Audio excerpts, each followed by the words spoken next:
Hello, it's Randi Rhodes. Here's a clip from our show, and go to randyrhodes.com for the whole thing and a podcast. Buy a stinking podcast.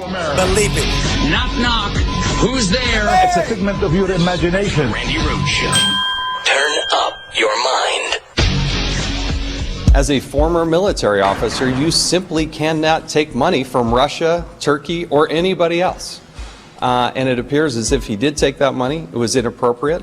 And there are repercussions for the violation of law. General Flynn had a duty and an obligation to seek and obtain permission to receive money from foreign governments prior to any engagement with them. It does not appear to us that that was ever sought, nor did he ever get that permission. He's a jackass. Is what the president said. The president said that Michael Flynn is a jackass, and he told the incoming Trump administration in that little get-together that they had on November 10th, 2 days after the election, the outgoing president, Obama, and the elect, the POTUS, Donald Trump, had a meeting. Remember that? Trump visited the White House, said he was so nice, loved Obama, really good guy. Unbelievable. Great, welcoming, making the transition easy and fun and all those really cool things. Yeah, and so in that meeting, we now know that President Obama outgoing told POTUS incoming that Michael Flynn was a very strange dude, that he had been fired as the director of national intelligence, that he was not a fan of General Flynn, which, shouldn't come as a surprise to anybody, that he didn't think that he would be suitable to become an advisor, the national security advisor to the POTUS, that he had very strange views and that he was acting in a strange way when it came to things like Russia attending meetings, at Vlad's, and being photographed at the head table with the head douche of Russia, Putin. So anyway, now we know that. So today is a very big day. Right now, as I speak, the former acting attorney general, Sally Yates, is testifying that she gave, and I will catch you up, I will play you what you missed, and then we will go into it live so that you don't miss a thing. She is testifying that she gave very strong warnings, as did President Obama, to the incoming Trump administration regarding General Michael Flynn's contacts with Russia.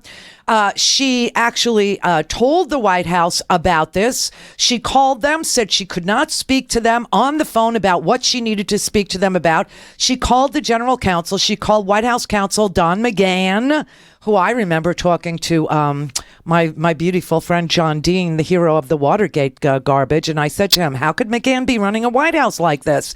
And he said he had no idea how this could possibly be going on. And this was way back in the day, like a few months ago, right? Before all this.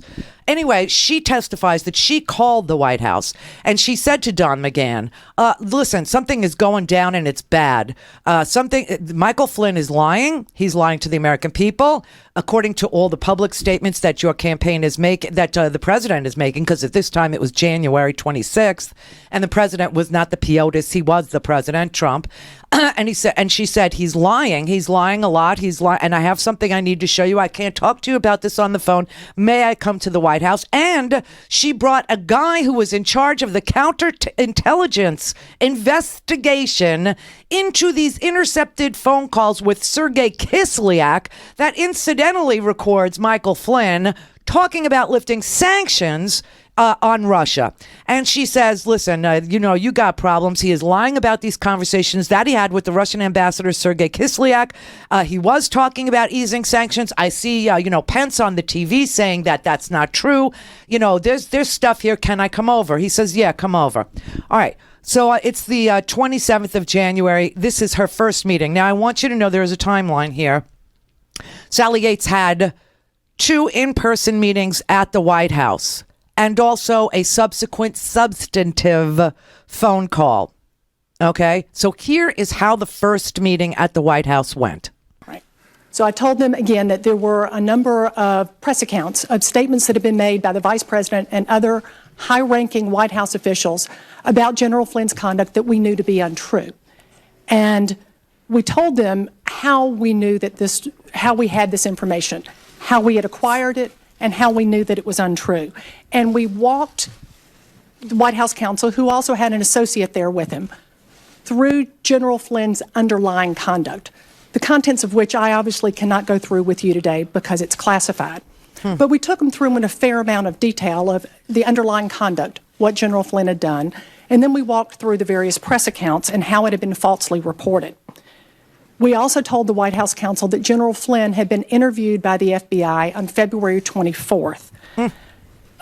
McGahn asked me how he did, and I declined to give him an answer to that. And we then walked through with Mr. McGahn essentially why we were telling them about this. And the first thing we did was to explain to Mr. McGahn that the underlying conduct that General Flynn had engaged in was problematic in and of itself. Secondly, we told him we felt like the Vice President and others were entitled to know that the information that they were conveying to the American people wasn't true. And we wanted to make it really clear right out of the gate that we were not accusing Vice President Pence of knowingly providing false information to the American people. And in fact, Mr. McGahn responded back to me to let me know that anything that General Flynn would have said would have been based, anything that Vice President Pence would have said would have been based on what General Flynn had told him. We told him the third reason is because we were concerned that the American people had been misled about the underlying conduct and what General Flynn had done. And additionally, that we weren't the only ones that knew all of this, that the Russians also knew about what General Flynn had done, and the Russians also knew that General Flynn had misled the Vice President and others. Because in the media accounts, it was clear from the Vice President and others that they were repeating what General Flynn had told them, and that this was a problem because not only did we believe that the Russians knew this, but that they likely had proof of this information. And that created a compromise situation, a situation where the national security advisor essentially could be blackmailed by the Russians. Oh, geez. Oh. Finally, we told them that we were giving them all of this information so that they could take action, the action that they deemed appropriate. I remember that Mr. McGahn asked me whether or not General Flynn should be fired. And I told him that that really wasn't our call, that was up to them, but that we were giving them this information so that they could take action. That's not good. Don't you want to know what the underlying conduct was? I want to know. What did he do? Are we talking, more pea parties? I don't know what we're talking about here. Apparently, there's some underlying conduct of General Flynn's that not only became known to the Department of Justice, but also was known to the Russians. And that is why Sally Yates was so adamant about contacting the White House and Don McGahn, the counsel at the White House, to President Trump to let him know it wasn't just us that knew about this underlying conduct of Lieutenant General Michael Flynn, but that the Russians knew about this conduct too, and that he was completely blackmailable. Also, he was lying. What is the underlying conduct? Whatever it was, the second meeting that they had at the White House, which was the 28th of January, the second meeting, I believe it was 28th or 29th, was to discuss what criminal statutes applied to this underlying conduct. So did you take that summary with you? Do you have any document with you that described the FBI interview of General Flynn? At the time that I was there, I had notes that described that interview, as well as the individual that was with me, the senior career official from the National Security Division, had been part of all of those discussions with the FBI. Did you discuss criminal prosecution of Mr. Flynn, General Flynn? My recollection is that did not really come up much in the first meeting. It did come up in the second meeting when Mr. McGahn called me back the next morning and asked the morning after, this is the morning of the 27th now, and asked me if I could come back to his office. And so I went back with the NSD official, and there were essentially 4 topics that he wanted to discuss there. And one of those topics was precisely that. He asked about the applicability of certain statutes, certain criminal statutes, and more specifically this is about... the second meeting at the White House counsel's office. In his office again? In his office again. With the same 2 individuals? Exactly. On the following day? Right. And you went back pursuant to a phone call request, or was... Yes, the morning of the 27th, after our meeting had occurred on the afternoon of the 26th, the morning of the 27th, Mr. McGahn called me and asked if I could come back to the White House to discuss this further. And we set up a time, and I went over there that afternoon, bringing again the same career official with me from the National Security Division who was overseeing this investigation. He had the same associate from the White House counsel's office, and we talked through 4 to 5 more issues. You could perhaps have waited until you actually had seen the Agents 302 from the interview of General Flynn. Why go ahead of that? Why not wait? Well, because this was a matter of some urgency. Describe. In making the determination about notification here, we had to balance a variety of interest. For the reasons that I just described a few minutes ago, we felt like it was critical that we get this information to the White House. Oh, my God. In part because the vice president was unknowingly making false statements to the public, and because we believed that General Flynn was compromised with respect to the Russians. We were balancing this, though, against the FBI's investigation, as you would always do, and take into account the investigating agency's desires and concerns about how a notification might impact that ongoing investigation. But once General Flynn was interviewed, there was no longer a concern about an impact on an investigation. Do you know where that interview took place, or under what circumstances? I believe it took place at the White House. The Flynn interview? Yes. Okay. Do you know if Flynn was represented by counsel at the time? I don't believe he was. Okay.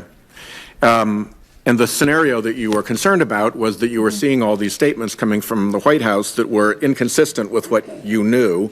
You presumed that the White House was being truthful, which meant that Flynn was misleading them, right, which meant that he was vulnerable to manipulation by the Russians, who, knowing what had actually taken place, could call up the national security advisor to the president and say, you got to do this for us, or we're going to out you with all your folks and your career is done. That's right, because one of the questions that Mr. McGahn asked me when I went back over the second day was essentially, why does it matter to DOJ if one White House official lies to another White House official? That was his question. And so we explained to him it was a whole lot more than that, and went back over the same concerns that we had raised with them the prior day, that the concern first about the underlying conduct itself, that he had lied to the vice president and others, the American public had been misled, and then importantly, that every time this lie was repeated, and the misrepresentations were getting more and more specific as they were coming out, every time that happened, it increased the compromise. And to state the obvious, you don't want your national security advisor compromised with the Russians. Oh, God. Oh, God. All right, so remember, November 10th, 2 days after the election, President Obama says to Donald Trump, I don't really think Flynn's your guy for national security advisor. The guy's an odd duck, okay? He's got really weird views about, Muslims. He's got real, interaction with Russians that he shouldn't have. He's not a trustworthy guy. His word is worth nothing. And we fired him. We fired him, and we fired him for a reason. He was our top intelligence officer he was the director of national intelligence. And to fire a guy like that, there really has to be a reason, and here's what it is. He's got access to all this intelligence, and he gives it to our adversaries. I really wouldn't go forward with his, appointment to national security advisor. Trump does it anyway. What does Obama know? He's not even American. He's a Muslim. Of course he hates Flynn. Flynn hates Muslims. Obama's a Muslim. So he hires him. Okay. They're inside the White House on the 20th of January. 6 days later, not even a week they're in the White House, Sally Yates calls up Don McGahn and goes, oh, Jesus, oh, God, we have become aware of some really disturbing conduct that Michael Flynn has been engaged in. Conduct that is compromising him, not just as our national security advisor, but the Russians know the same stuff we know, and this guy is blackmailable. I really need to come to the White House and show you what we have. She goes to the White House. She shows them what the notes are from the FBI's investigation. Now, that's Comey. Comey obviously had interviewed Flynn by this point. Flynn obviously lied to Comey, which in and of itself is a crime. You cannot lie to the FBI. We learned that from Hillary. Remember? We learned that from Hillary. From Hillary's, investigation into her emails. If she had lied to James Comey about anything to do with that server in the basement, she would be in jail and Flynn would have gotten to lock her up. Instead, it looks like we're going to lock Flynn up because Flynn lied to the FBI. He did exactly what he was accusing Hillary of doing, lying to the FBI. So now his interview is concluded. And there's no reason not to tell the White House because it won't interfere with the investigation Comey's doing into Flynn. He's already got his testimony. So she goes over there before she even has the full report, the 302. She's got notes from the interview that Flynn gave Comey. Now she's ready to go. She goes to the White House 6 days into the Trump administration and says, listen, I have to tell you that there is conduct that the Russians know and the Russians either have seen or heard about Michael Flynn. He's lying to Mike Pence and he's lying to the American people and causing you to lie to the American people. You got a problem on your hand. Okay, go home. She goes home the next day in the morning. Don McGahn, the counsel at the White House, calls her up and says, can you come back here? Can you come back? She says, yes, I can come back. She goes back to the White House. Do you know what, after all this, what was the lawyer's question to Sally Yates, the acting Attorney General of the United States? His question is, why do you care if one person in the White House is lying to another person in the White House? What is it your business? Why do you care? That's his question. She says, I care because there are criminal statutes here that have been violated. Oh, there are? Well, let's go over those.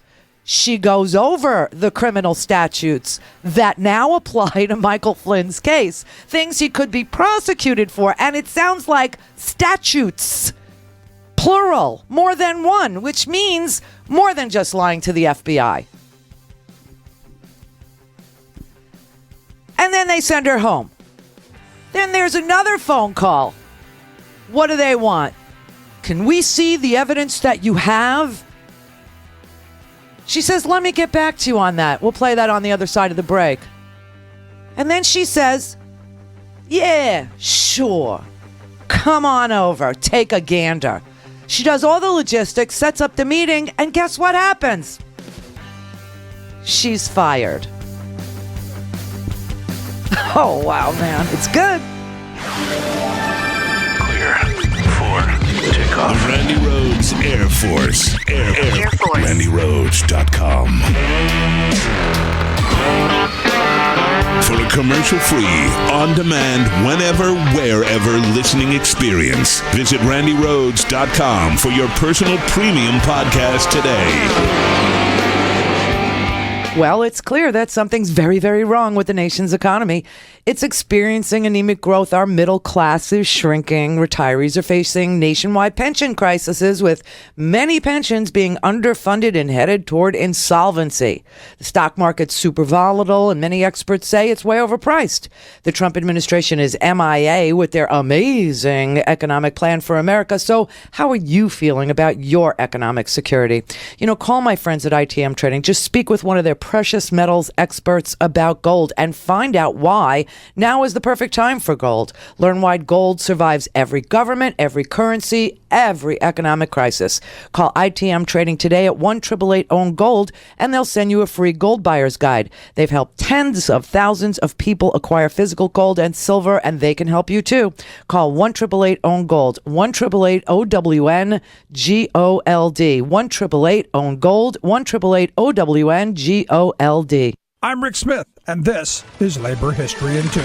On this day in labor history, the year was 1877. That was the day American socialist Mary Marcy was born. Raised in Belleville, Illinois, Mary moved to Kansas City and joined the Socialist Party. She found work as a secretary to meatpacking executives at Swift and then Armour. Her 1904 investigative series, Letters of a Pork-Packing Stenographer, published in the International Socialist Review, revealed the inner workings of the Big Five Trust. Marcy described how the packing house bosses manipulated markets, set rates and prices, and created an industrial monopoly. She also exposed low wages and dangerous working conditions in the industry. Months later, she provided testimony and secret correspondence of executives to a grand jury investigation. The case made a big splash in the press, though Packers would win immunity from prosecution a year later. Mary lost her job and hired on with the Associated Charities of Kansas City. There, she became critical of philanthropic forces that lectured the poor on morals rather than providing concrete aid. She serialized her experiences in the fictional account Out of the Dump. Returning to Chicago, Mary worked as an assistant editor to the International Socialist Review. Her wildly popular book, Shop Talks on Economics, served as a primer on socialism. She continued to agitate against World War I, publishing articles like You Have No Country. Mary threw her lot in with the IWW in 1918, though the split of the socialist movement soon after affected her deeply. She and her husband lost their home after mortgaging it to provide bail for numerous wobblies, including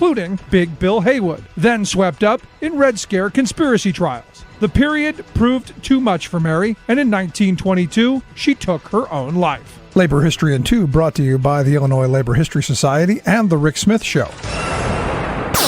All things Randy at randyrhodes.com. Go for launch. Speaking truth to power, The Randy Rhodes Show. One of the issues that Mr. McGahn raised with me in this second meeting, that again was on the 27th, the day after the first meeting, was his concern because we had told him before that we were giving him this information so that they could take action. And he said that they were concerned that taking action might interfere with the FBI investigation. And we told him, both the senior career official and I, that he should not be concerned with it, that General Flynn had been interviewed, that their action would not interfere with any investigation. And in fact, I remember specifically saying, it wouldn't really be fair of us to tell you this and then expect you to sit on your hands.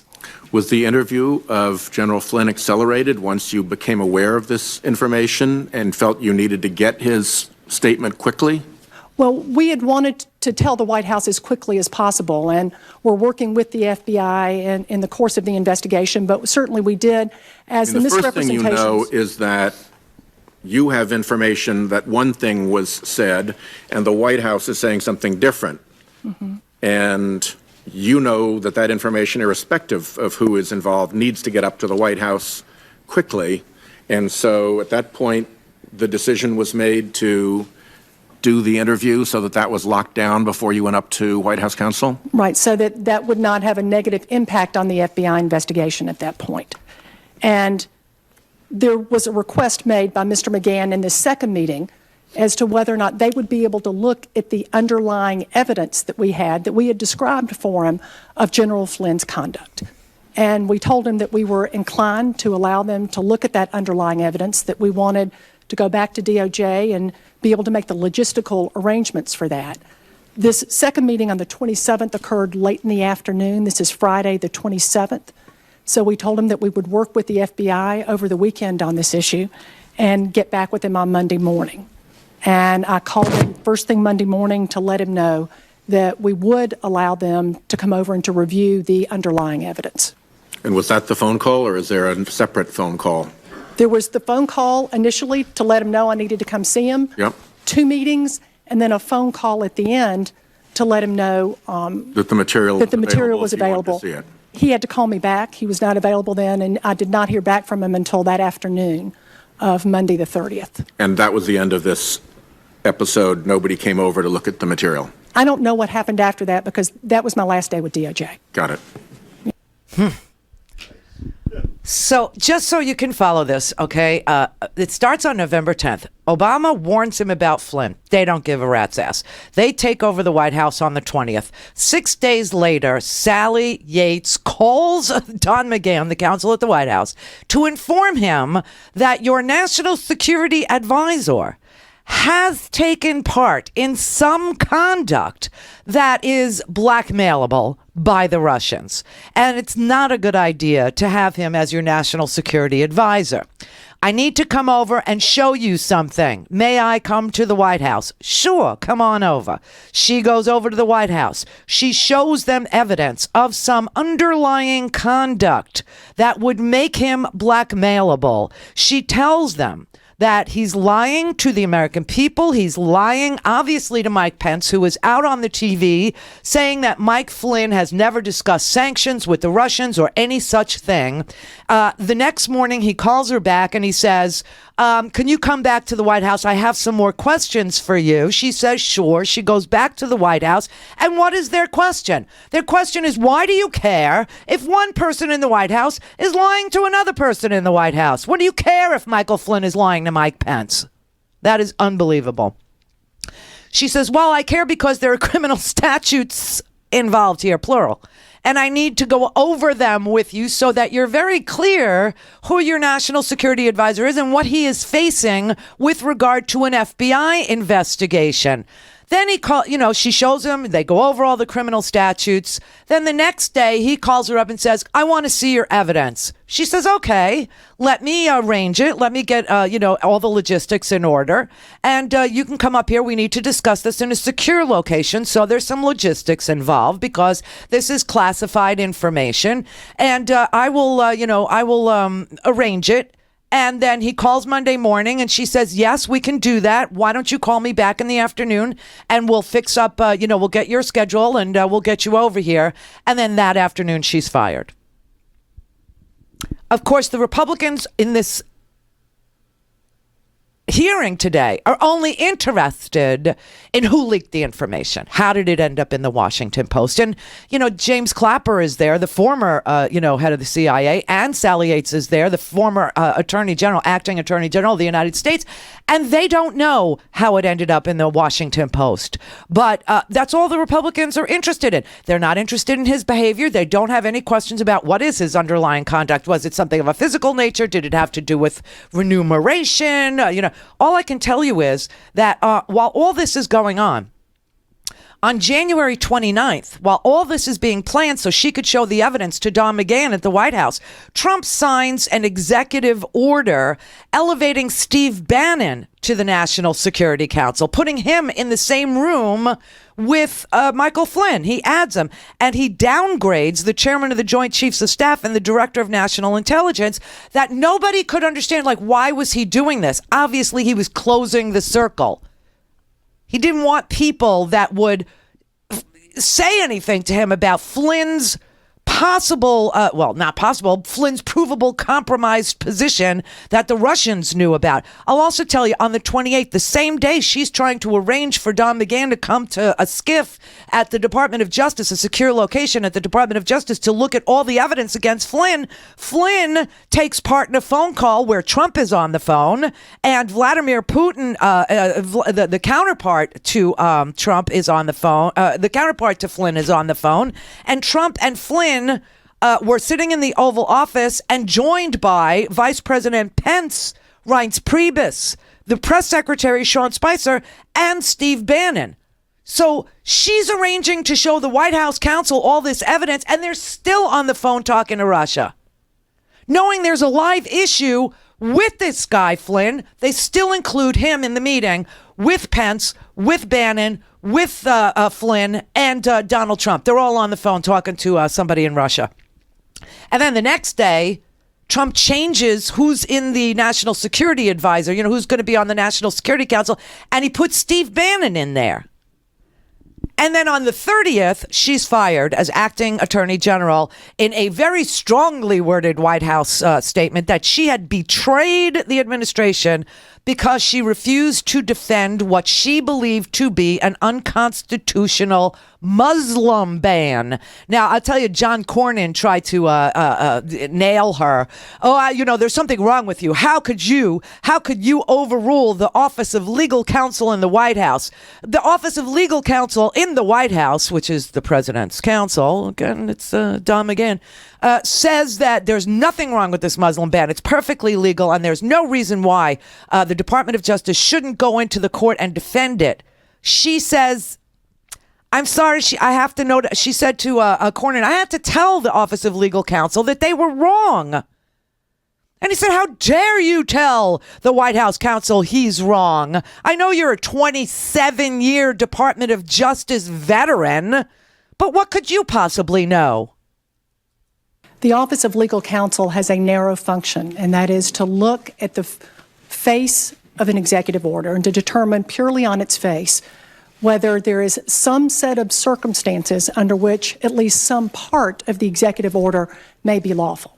And importantly, they do not look beyond the face of the executive order. For example, it's statements that are made contemporaneously or prior to the execution of the EO that may bear on its intent and purpose. Ban on all Muslims. That office does not look at those factors. And in determining the constitutionality of this executive order, that was an important analysis to engage in, and one that I did. Well, Ms. Yates, I thought the Department of Justice had a long-standing tradition of defending a presidential action in court if there are reasonable arguments in its favor, regardless of whether those arguments might prove to be ultimately persuasive, which of course is up to the courts to decide and not you, correct? It is correct that oftentimes, but not always, the civil division of the Department of Justice will defend an action of the president or an action of Congress if there is a reasonable argument to be made. But in this instance, all arguments have to be based on truth, because we're the Department of Justice. We're not just a law firm, we're the Department of Justice. And Can in you this distinguish instance, the truth from lawful? yes, because in this instance, in looking at what the intent was of the executive order, which was derived in part from an analysis of facts outside the face of the order, that is part of what led to our conclusion that it was not lawful, yes. Well, Ms. Yates, you had a distinguished career for 27 years with the Department of Justice, and I voted for your confirmation because I believe that you had a distinguished career. But I have to tell you that I find it enormously disappointing that you somehow vetoed the decision of the Office of Legal Counsel with regard to the lawfulness of the President's order and decided instead that you would countermand the executive order of the President of the United States because you happen to disagree with it as a policy matter. Well, it wasn't. I just have to say that.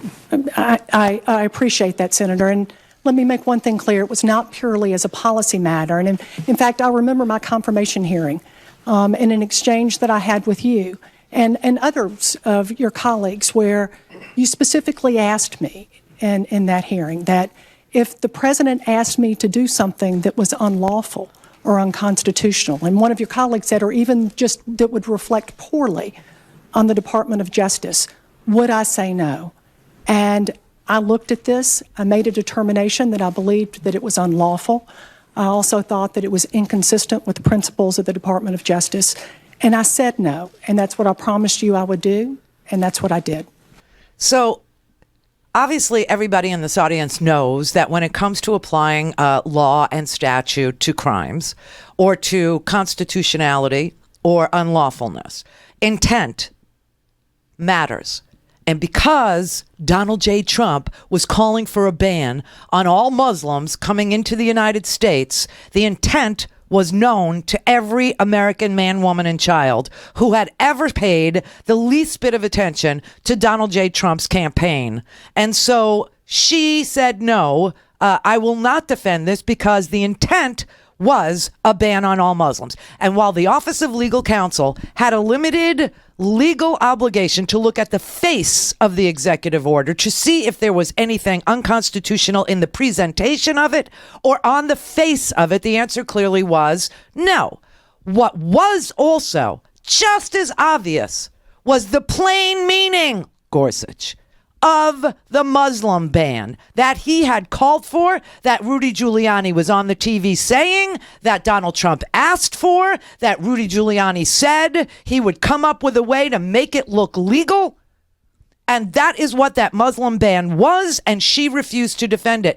This is why they say at the White House they fired her. But now we know the real reason. She had a great deal of evidence against Michael Flynn. She had recordings of Michael Flynn. She had intercepted some sort of inappropriate or illegal, actually is the right word, behavior, some conduct he engaged in that we still don't know.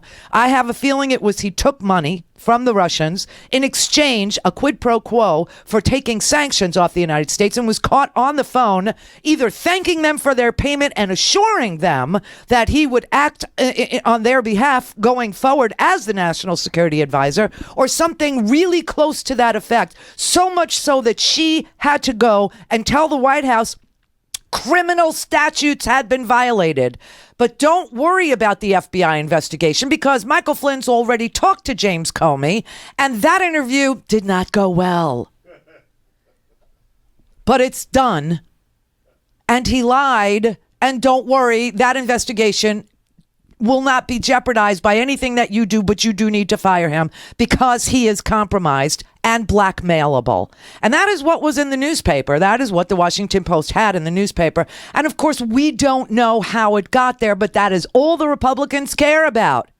That's all they care about. Now, if somebody gets caught as being the leaker inside the Department of Justice, or inside the National Security Agency, or inside the CIA, or inside the FBI, that person is in deep, deep trouble. It is a felony. They will be in trouble. But the Washington Post has no burden to not print the information, even if it's classified. No burden whatsoever. Comey testified to that last week. They asked him, do we start prosecuting journalists now? And he said, no, we never do. We don't do it. It's not their burden to not print. Although he did say they usually call and they almost always ask, if we print this, will we be jeopardizing any active investigation? Will we be jeopardizing any American lives? Will we be jeopardizing any active American operation? And if the answer is no, the newspapers, the real journalists, go ahead and print it. But almost always they ask before they release this information to the public, and the answer was no. And now you know why. Because Flynn had already testified, and nobody thought that anything that was going to be printed would interfere with this investigation. So whoever the leaker is, yes, they're in trouble. But the reporter is not. The newspaper is not. But this is why Donald Trump wants to do something about the libel laws. He hates a freaking free press. He is a constitutional mess. We inherited a constitutional mess. What a mess. He's a mess. And that's why this morning he was crazy tweeting and misspelling counsel. Call in, connect. To speak to Randi, call 561-270-3844. 561-270-3844. Buy a stinking podcast. I love Herky Jerky because it's big protein, big flavor, big packs, and teeny tiny carbs. And that's why jerky is my favorite snack, but you cannot get the best stuff at the gas station. You have to order it online from herkyjerky.com, the best purveyors of jerky I have ever found. Herky Jerky is the official snack of the Randi Rhodes Air Force, and it comes in elk and buffalo, beef, and bacon. Oh yes, bacon, hot, mild, 14 other incredible flavors. And for the month of May, $6 off any order of $60 or more. Just use promo code SPRING. Free shipping as always when you order 2 packs or more. Try the venison, the beef, the buffalo, the bacon, the elk. Try the sticks. Try the slabs. Beef, elk, venison, bacon sticks. The most amazing thing you have ever had. The sticks have the right bite to them. The flavor is amazing, delicious, and fresh every time. And $6 off your order of 60 or more. Visit herkyjerky.com right now. herkyjerky.com. Here's a sample of what you'll hear on the Leslie Marshall Show weekdays, 6 to 7 p.m. Eastern on the Progressive Voices Network. One of the things that Republicans hated about the Affordable Care Act is that people had a mandate to have insurance. So when you take away that mandate, that says that a lot of the young, healthier segment of those roles can leave. And then if they do and choose anyone not to have insurance, they go to the emergency room, especially when more people are becoming seniors. And as we age, we get sick. Then you have emergency rooms overburdened with so many patients and not enough medical teams to take care of those patients. If somebody doesn't have insurance, they're not being checked at the doctor's office. They're going to get help at the ER when it reaches critical mass. And by the way, folks, that's exactly the reason originally we needed reform in the first place. So what this bill will do, if it becomes law, is send us right back to where we were. overburdened ERs, forcing more hospitals to close because they can't cover the costs. And that's just with removing the mandate. Well, then the insurance companies are going to have to increase the rates. I mean, they're losing people. Hello. To offset that, right? What are they going to have to do? So Republicans can help corporations, these poor insurance companies where these presidents are making 7 figures and have a golden parachute even if they fail. They say, you know what? You can take the people with pre-existing conditions off, and then you can offer the healthy people a lower premium or maybe a lower deductible. And some of you go, yeah, but what happens to those people with pre-existing conditions? Oh, don't worry about it. They say we're going to have a risk pool. $8 billion is not going to fund over 20 million people with a pre-existing condition. It does nothing to cover the future. So what that does by having a risk pool, it basically says, look, we have money so you can buy insurance. What it doesn't tell you is the insurance companies can raise your rate so high that it doesn't matter how much money's in that risk pool, and you're not going to be able to afford the insurance. So quite frankly, I'm not trying to scare you, but if you have a pre-existing condition, you have every right to be scared. And it's the people out there with the pre-existing conditions, even more so, who need to be the most vocal now and through that midterm election. Because this is not political for you, it's personal. If you have a pre-existing condition, with Obamacare, insurance companies could not refuse you insurance and could not charge you more. If you have AIDS, an insurance company with this new plan can say, I'm going to deny you coverage. And the insurance company with this new plan also could say, well, I won't deny you coverage, or you can stay with me, but I'm going to increase your premiums by 137%. And nothing stops them from doing that. That is frightening. That's un-American. It's inhumane. Those are not family values. That is not being pro-life. Hear the whole story on the Leslie Marshall Show, Monday to Friday, 6 to 7 p.m. Eastern, 3 to 4 p.m. Pacific on the Progressive Voices Network. The Randi Rhodes Show is brought to you by our partners at ITM Trading. Call them at 1-888-OWN-GOLD and ask for a free gold kit. 1-888-OWN-GOLD. For a commercial-free, on-demand, whenever, wherever listening experience, visit randyrhodes.com for your personal premium podcast today. All right, Senator Patrick Leahy is questioning Sally Yates right now, and I think you're all caught up on what the order of events was and the timeline with regard to Sally Yates. The 27th, she calls the White House counsel. She tells the White House counsel there is some conduct that General Flynn has engaged in that has made him blackmailable by the Russians. Not only do we have it, but they have it too. I would suggest that you remove him as, well, she doesn't even go that far. She said, I'm telling you this so you can decide whether or not to remove him as the national security advisor to this young presidency. He calls her back and he says, why do you care? He says, come back to the White House. Why do you care? Why do you care if one person lies to another? What do you care if Michael Flynn's lying to Mike Pence?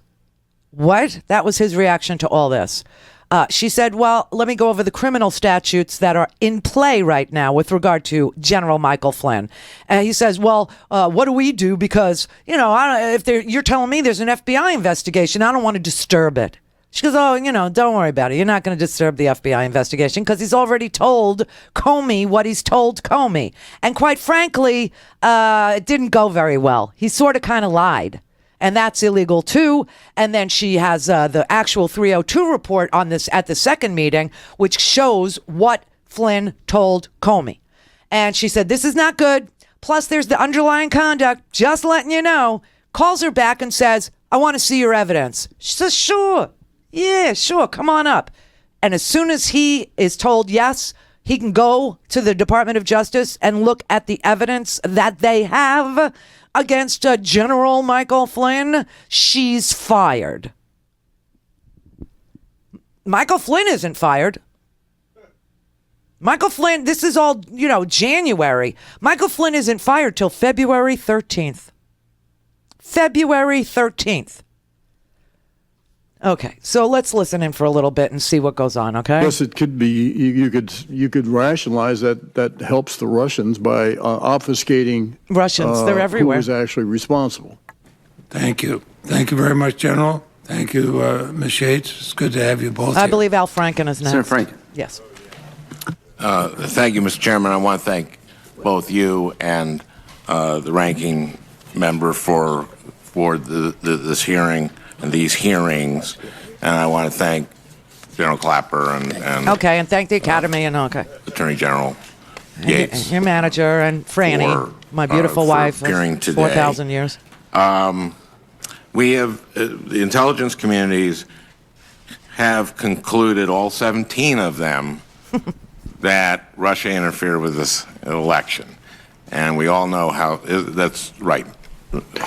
Senator, as I pointed out in my statement, Senator Franken, there were only 3 agencies that directly involved in this assessment, plus my office. But all 17 signed on to that. Well, we didn't go through that process. This was a special situation because of the time limits and what I knew to be who could really contribute to this and the sensitivity of the information. We decided it was a conscious judgment to restrict it to those 3. I'm not aware of anyone who dissented or disagreed when it came out. Okay.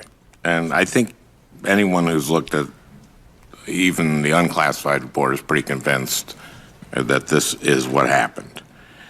And one of the questions is, why did they favor Donald Trump? There are a number of contacts and communications between Trump campaign officials and associates and members of the Trump administration, Jeff Sessions, as Senator Leahy mentioned, Carter Page, a former campaign advisor, Paul Manafort, who was a former campaign manager and chief strategist, Rex Tillerson, Secretary of State, got a friend of Russia award, Roger Stone, and of course Jared Kushner, White House senior advisor, son-in-law, and Michael Flynn. That's a lot. 7. In my mind. Now, going to Flynn, he appeared during the campaign on Russia Today. Russia Today is the propaganda arm, one of the propaganda's arm of.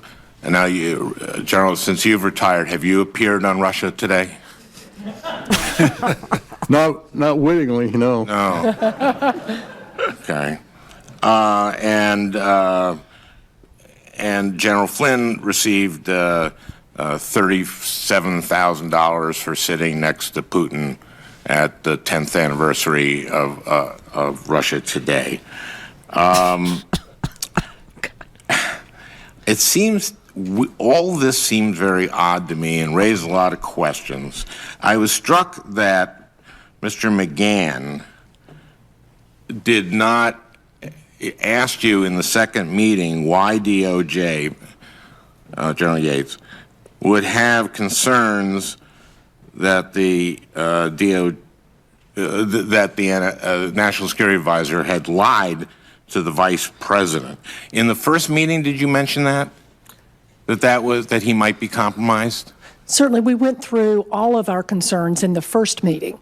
And it was in the second meeting that he just raised the question of essentially, why is this an issue for the Department of Justice if one White House official lies to another? It is amazing. Okay. That's the question. I don't understand why he didn't understand that. I'm not sure I can help you with that, Senator. It is bizarre. General Flynn, after that, for 18 days, stayed there and was in one classified thing after another. Yeah. There are policies to deal with who gets clearance, security clearance, and not. Executive Order 12968 outlines the rules for security clearances. And it says that when there is a credible allegation that raises concern about someone's fitness to access classified information, that person's clearance should be suspended pending investigation. Is that right? The executive order also states that clearance holders must always demonstrate, quote, trustworthiness, honesty, reliability, discretion, and sound judgment, as well as freedom from allegiances and potential for coercion. Is that right? And yet, the White House counsel did not understand why the Department of Justice was concerned? Well, to be fair to Mr. McGahn, I think the issue that he raised, he wasn't clear on was why we cared that Michael Flynn had lied to the vice president and others. Why that was a matter essentially. I think that's clear. Within DOJ jurisdiction. I think it's so clear.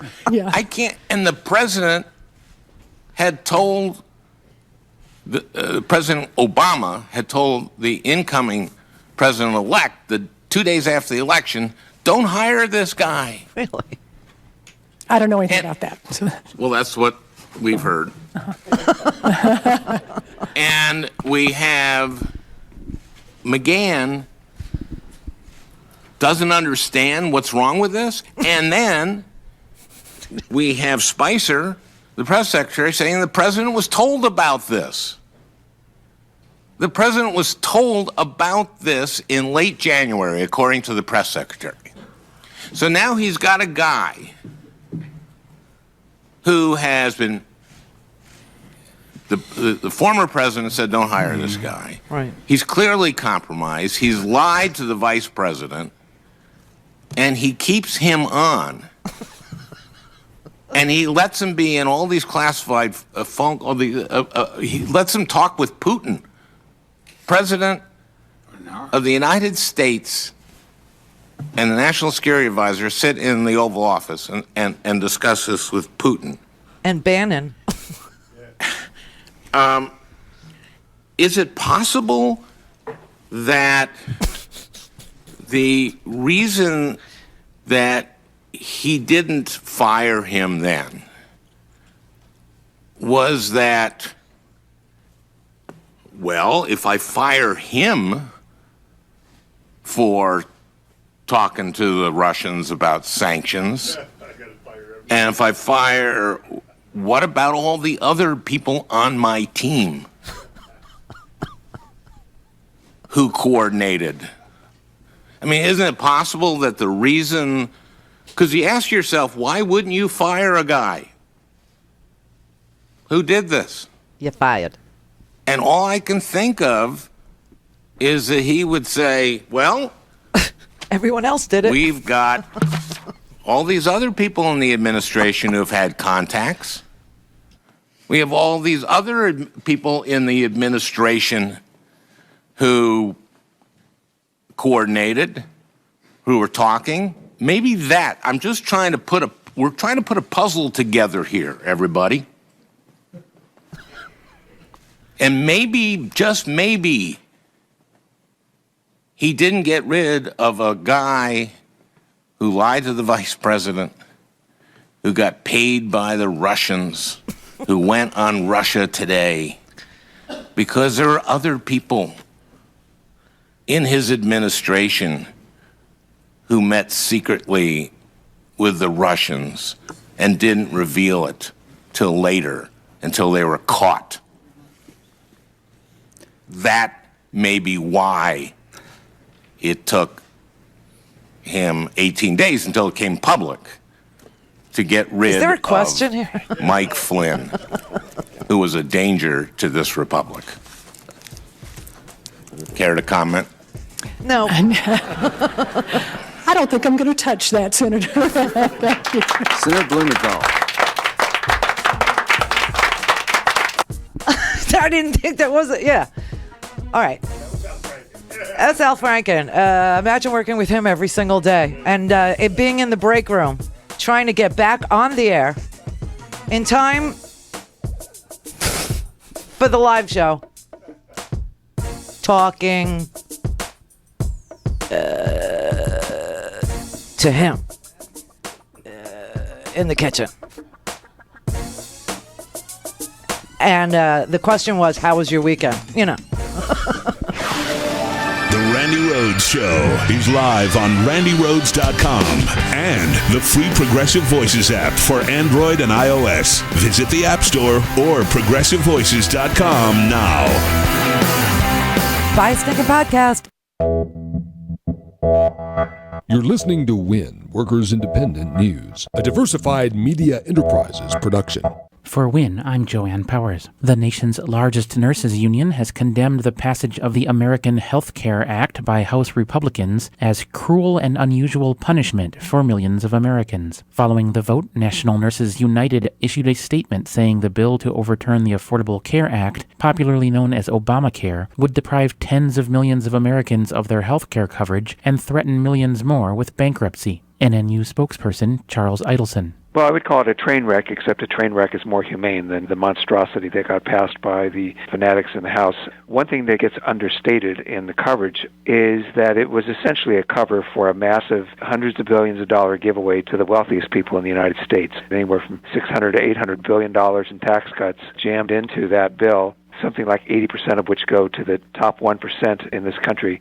They decide to pass a tax cut and cover it by passing this incredibly punitive law that will, at a minimum, take away existing health coverage for up to 24 million people and also impose extremely punitive increases in out-of-pocket costs for people with pre-existing conditions. It's really a disgrace and out of touch with the entire rest of the world. The union's many criticisms of the AHCA include the right of insurance companies to deny coverage to people with pre-existing conditions and the recreation of high-risk pools for these patients. Robert Craig of Citizen Action of Wisconsin says his own state's history with high-risk pools is representative of those across the nation. It was very expensive. Quite frankly, it was underfunded. Minnesota and Wisconsin had larger pools, and they were still entirely inadequate. So it's a way of saying that people have somewhere to go, but premiums would be, according to most experts, $10,000 a year on average for high-risk pools, even if they did fund them at a much higher level than they actually put in the bill. High-risk pools across the country had waiting lists, lifetime limits on coverage. Labor unions in Brazil have promised that the general strike that mobilized 35 million workers and paralyzed much of the country at the end of April was just the beginning of their fight against anti-worker reforms promoted by the government of wildly unpopular President Michel Temer. The unions are planning actions this week in all 27 of Brazil's states and will march on the nation's capital next week to put pressure on politicians. The proposed austerity measures include weakening labor protections, raising the retirement age, and a 20-year freeze on public spending. Brought to you by the IBEW, 725,000 men and women powering the way for an American comeback. Information on how to become an International Brotherhood of Electrical Workers Power Professional is online at ibew.org. Brought to you by unionjobs.com, posting jobs for unions, socially allied, and community organizations since 1997. You've been listening to WIN, Workers Independent News. For more information, visit laborradio.org. Try and get up every morning, day after day, and work for a living. Let's see him try that. Then we'll see who's the real tough guy. The working man is the tough guy. With me, Joe Wilson, a wealth management advisor with a big money management house. Mo money, yo money, Joe money. We're happy to get the kind of money that jingles, but we'd rather get the kind that folds. Not your grandpa's financial show. What's going on, my money mavens and moolah misfits? It's me, your money guy, Joe Wilson of the Joe Knows Money Show, reporting live on Progressive Voices Network, delivering you 4 minutes of money news you can use. Trending this week in money news, according to Forbes, the average vacation expense per person in the United States is $1,145. That leads me to my next topic, 3 unique ways to offset your travel costs. Tip number 1. Use a service like Airbnb. Airbnb is an online marketplace that connects people looking to rent their homes with people who are looking for a place to stay. So if you rent out your home for the same amount of days that you are away on vacation, the money that you earn can be used to offset the cost of your vacation lodging. Also, you may find that you can save additional money by using the service yourself to rent a home instead of a hotel room. Tip number 2, use a service like Turo. Turo is a nationwide car rental marketplace. Most people's cars sit idle while they're on vacation. So why not make some money by renting out your car while you're away? What you earn from renting out your own car can be put towards your own vacation car rental. Tip number 3, use a service like Rhodes. Rhodes is an on-the-way delivery network app that matches people with packages to send with drivers already heading in that direction. For example, if you are driving across the country and have extra space in your vehicle, you can make money by taking an item from point A to point B. Now it's time for Joe's Money Trap of the Day. Although a timeshare often serves as a money-saving investment for frequent travelers, They may prove costly if you don't know how to detect a scam. Approximately 8 million Americans own timeshares, making the thriving industry ripe for con artists. Companies lure potential customers with free stays at a timeshare in exchange for the clients agreeing to simply sit through a timeshare presentation. But problems may arise once you agree to buy the property. Timeshare scams range from hidden booking and maintenance fees to more extreme cases such as companies suddenly going out of business once they secure your hefty deposit, leaving you without a timeshare. Visit the Better Business Bureau website, bbb.org. Check for complaints registered against the timeshare company before attending any presentation. Cancel your meeting if the company has grievances filed against it. Here is Joe's money grab of the day. Get free flights with frequent flyer miles. The easiest and fastest way to get frequent flyer miles is to sign up for credit cards with big bonuses. Some credit cards will give you 100,000 points to sign up and complete a certain amount of spending. You can turn those 100,000 points into cheap travel. Some of these bonuses are enough for a family to go to Hawaii or fly first class to Europe and Asia. You don't have to get 50 cards to get enough miles for a vacation. 1 or 2 are all that you need to get started. Many cards come with an annual fee, so be sure to cancel the card before you get charged. And now it's time for Joe's money quote of the day. A penny saved is a penny earned. That is a quote by Benjamin Franklin.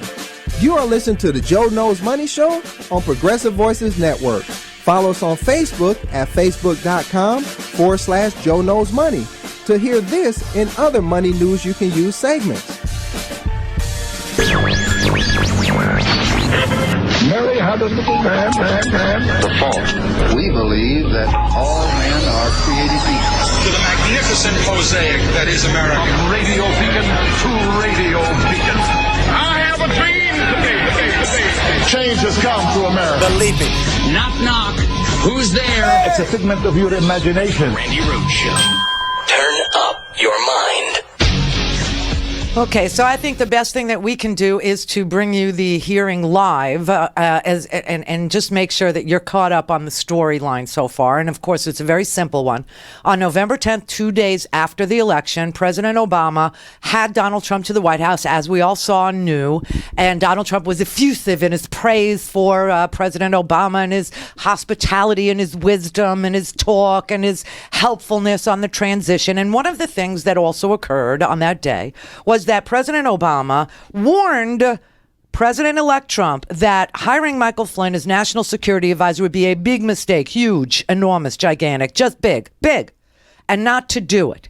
That he had fired him as the director of national intelligence and that there was a reason for it and that he was not trustworthy, that he wasn't of sound mind, that he had really disgusting views when it came to America versus, our adversaries. He kind of was siding with our adversaries' positions regarding things like NATO and invasions of their neighbors, and also that he had a really sick view of Muslims, and he was no fan, and he would rethink that particular appointment. But of course, it was up to Trump. Trump brings him into the White House, makes him national security advisor. He does. Lieutenant General Michael Locker Up Flynn. Okay. So now the White House comes in January 20th. The transition takes place. 6 days later, Sally Yates, the acting Attorney General of the United States of America, calls up the White House counsel, Don McGahn, and says, I really need to talk to you about Lieutenant General Michael Flynn. I can't talk to you on the phone. This is really serious stuff. Can I come to the White House? He says, okay, come on over. She goes over to the White House, lays out the notes from his FBI meeting with James Comey, or at least one of James Comey's deputies, and says, listen, they've interviewed, the FBI interviewed Michael Flynn. They suspected that he had been compromised by the Russians. He had constant contact with Russians. He had gone to Moscow, and, the interest of the FBI was piqued by certain events, and so they did call him in, and he came to the FBI without counsel, by the way, and he agreed to be interviewed.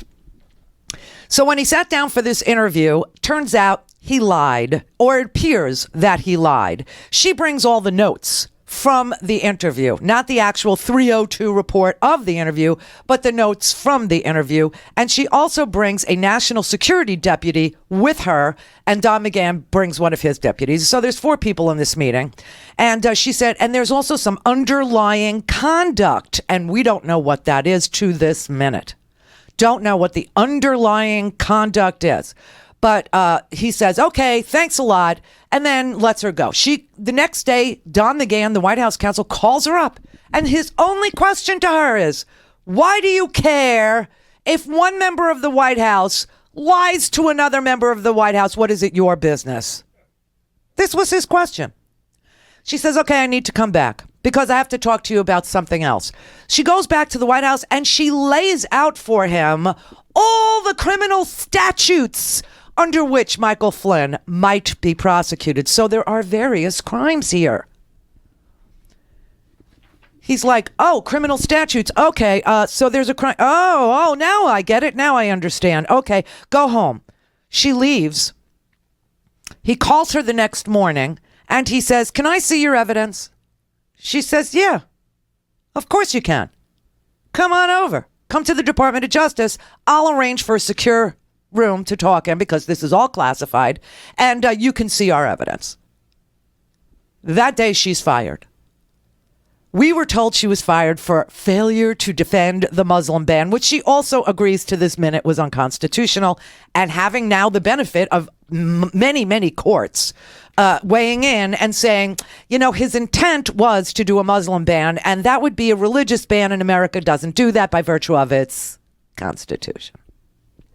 So she stands by that. Anyway, the second she said, yeah, you can come and see our evidence, that's when she gets fired. Okay. So now Sidney Blumenthal is questioning her. And I believe his questions have to do with the lying to the FBI. Thank you, Mr. Chairman. And I want to thank the Academy and my Senator wife. Graham and Senator Whitehouse for conducting this hearing in a very bipartisan way and for prioritizing. And my agent. This issue, which is such gravity to our democracy. I want to thank each of you, not only for your long and distinguished service, but also for the conscience and conviction that you have brought to your jobs. Whether we agree or disagree with you, I hope that there are young prosecutors around the country and young members of our Intelligence Committee who will watch this hearing and say, that's the kind of professional I want to be. Not just expert, but also people of deep conviction and conscience. And I agree with my colleagues that there ought to be an independent commission that can have public hearings, produce recommendations and a report. But I also believe that there has to be a special prosecutor, because what I hear from people in Connecticut and from my colleagues in their town halls and meetings is that people want the truth uncovered about how the Russians sought to interfere and undermine our democracy and our electoral system, and they also want accountability. They want not only the Russians to pay a price, they want anybody who colluded with the Russians or aided and abetted them to pay a price as well. And there are criminal statutes that prohibit that kind of collusion and impose serious criminal fines and imprisonment for people who might have done that. And we know that the FBI is now investigating the potential collusion of Trump associates and Trump campaign and administration officials with the Russians, as Director Comey has told us and made public. So there's no classified information there. The meeting that the FBI conducted on January 24th, preceded by one day approximately your first meeting with Donald McGahn, isn't a fact that Michael Flynn lied to the FBI? And I can't reveal the internal FBI investigation, Senator, even though that part would not technically be classified. It's an ongoing investigation, and I can't reveal that. Did you tell Donald McGahn that then National Security Advisor Flynn told the truth to the FBI. No, he asked me how he had done in the interview, and I specifically declined to answer that. Because it was part of an investigation. That's right.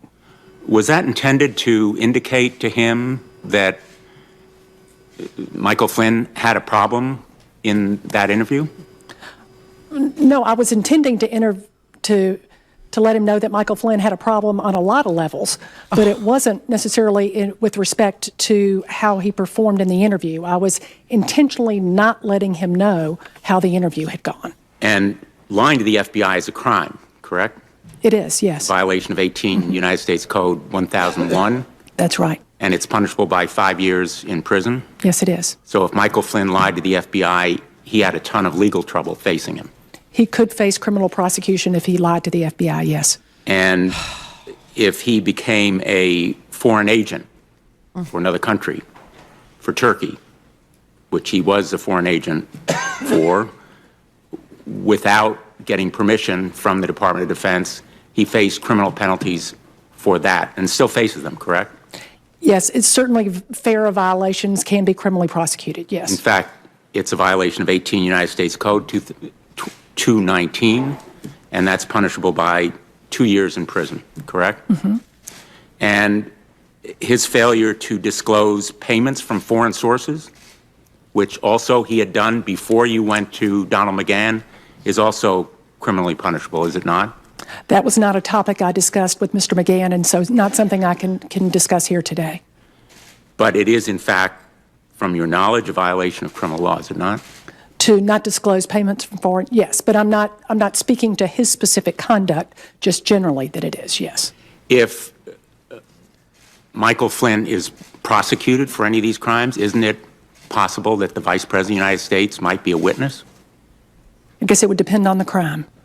If it were a false statement to the FBI about his conversations with the Russians, wouldn't the Vice President potentially be called as a witness to corroborate that false statement?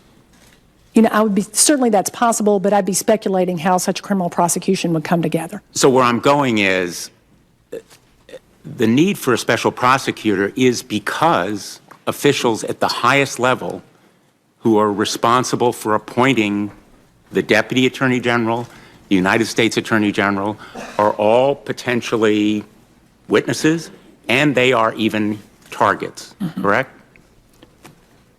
Potentially. And so a special counsel, in order to hold those government officials or others responsible, really has to be independent, correct? Well, Department of Justice lawyers pride themselves in being able to be independent regardless of whether they're appointed as a special counsel. But the ultimate decision whether or not to prosecute, for the sake of appearance, as well as in reality, should be made by someone who is unquestionably independent, objective, and impartial. Senator, I absolutely understand your concerns here. But the fact of the matter is that particularly as someone who just departed from the Department of Justice, I'm just not going to wade into whether or not they should have a special counsel or an independent counsel in this matter. I don't really think they need the formers telling them how to do their jobs. Well, I'm going to be very unfair to you and just ask you as a private citizen, wouldn't you like to see a special counsel appointed under these circumstances? Not going to go there either, Senator. As an expert witness. All right, you know what? Blumenthal doesn't want to do the work. There is no question in my mind. Blumenthal has always wanted an independent counsel. And, you know, here's the thing. If you want an independent counsel, that's fine, except that you will hear nothing. Nothing. We will not see any testimony. We will not hear any. And wouldn't you like to see Mike Pence be a witness? I would love to see. And you won't see if Blumenthal has his way. Blumenthal just wants this off of the plate of the Senate. He doesn't want it in the Intelligence Committee. He doesn't. This is Judiciary, obviously. This is a subcommittee of the Judiciary Committee. And he doesn't want to deal with it. And there are some people that do want it public and want to deal with it. I am one of those people. So I know that Sidney Blumenthal does not believe that that the Senate should be doing. What am I calling him? Sidney? Oh, Richard. Dick Blumenthal. That's easy. Dick doesn't want to take the time and the, because Dick's position is, yeah, it is. Dick's position is that they're not an investigatory body, okay? As, I don't know, the House is, but the Senate isn't. Either that or he knows that Senator Richard Burr, who is the chairman of the Senate Intelligence Committee, isn't hiring the staff that they believe they need to investigate this, isn't hiring anybody, and that, he's kind of, slow walking it, and he wants this thing to move. I don't know. But that's all Richard Blumenthal ever talks about is, don't we need an independent? I wanted it. And she's, she's right. She goes, what are you asking me for? I'm here. I got information. Get it out of me. Make me talk. I'm skipping him. Did you ever find a situation where this is Lindsey Graham, Trump business interests in Russia gave you concern?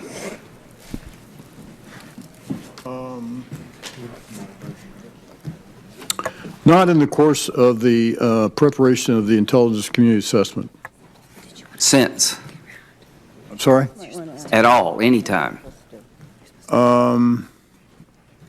Senator Graham, I can't comment on that because that impacts there's a lot of no commenting. Investigation. It wasn't enough to put into the report. That's correct. Okay. Ms. Yates, the rule of law, you cannot allow people to leak classified information because they want this is all they care about. I just want to show you. Law. Is that correct? Absolutely. All Republicans care about agree with that concept. Is the leak. Did Mr. McCann, in your view, Ms. Yates, ask reasonable questions about your concerns?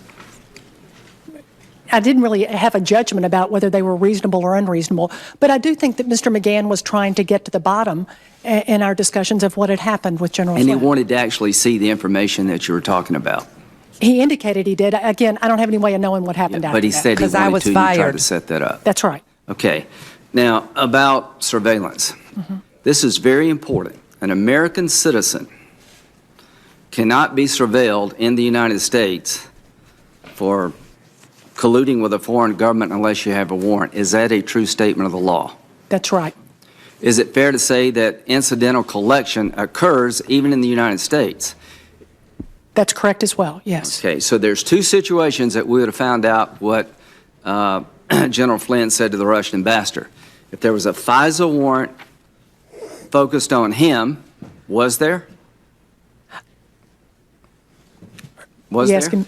Yes, either one of you. Again, I think I'm not going to answer whether there was a FISA warrant, nor am I even going to talk about whether General Flynn was talking to the Russians. Okay. Well, I have to, obviously, I'm going to go along with... Okay. Well, if he wasn't talking to the Russians, we've had a hearing for no good reason. So clearly he's talking to the Russians. Right. And we know about it. So if there is no FISA warrant, I'm going to find out about this, by the way. When? The other way that we know what he was talking about the Russian, if he was incidentally surveilled. So those are the two options. Do we know who unmasked the conversation between the Russian ambassador and General Flynn? Was there unmasking in this situation? Are you looking at me? Yes, sir. You're looking at me. I don't know. Do you, Ms. Yates? I can't speak to this specific situation, but can I try to clarify one point on this unmasking thing? Yeah. Very quickly. Okay, I'll try to do it quickly. As a consumer of intelligence, for example, I would receive intelligence reports from various agencies. I get that, no. Now, oftentimes the names are already unmasked by the intelligence agency itself. The bottom line here is I want to know how it got to the Washington Post.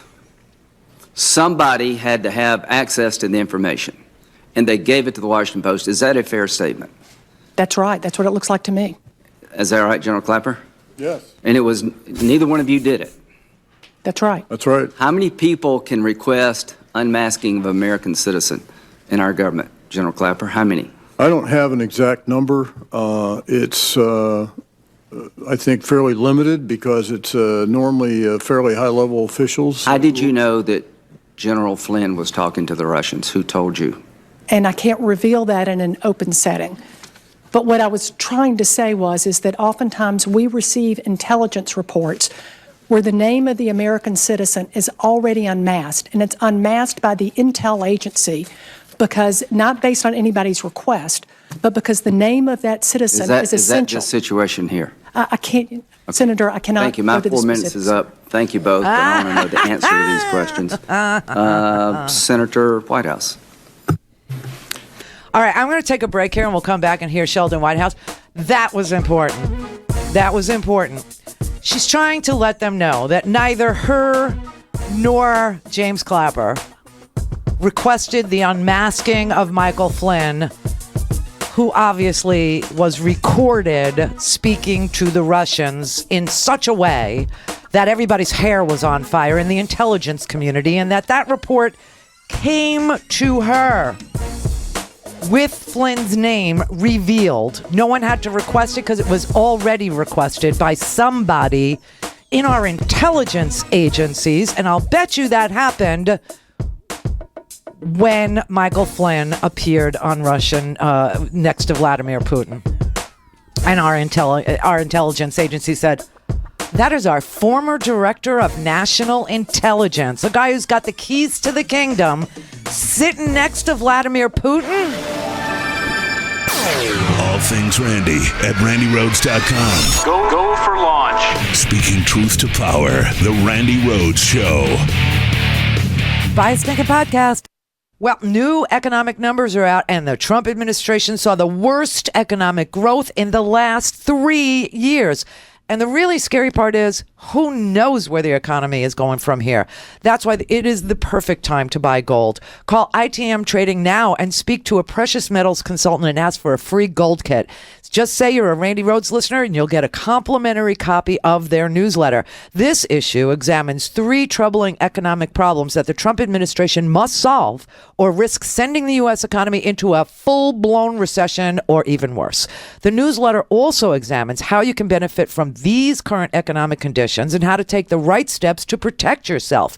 ITM Trading has a long history of publishing original material that breaks down the complex financial system, enabling you to make informed financial decisions. You will love this information. Call my friends at ITM Trading today at 1-888-OWN-GOLD and ask for a free gold kit and get the complimentary newsletter.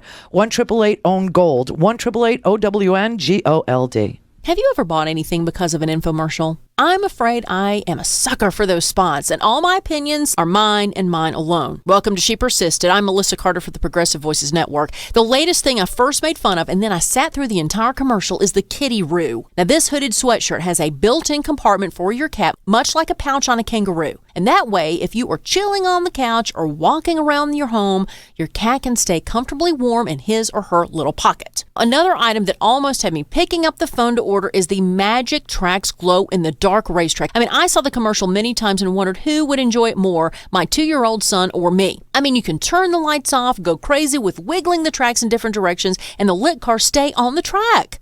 The commercial makes it look like you were having a rave right in your own living room. Give me a pacifier!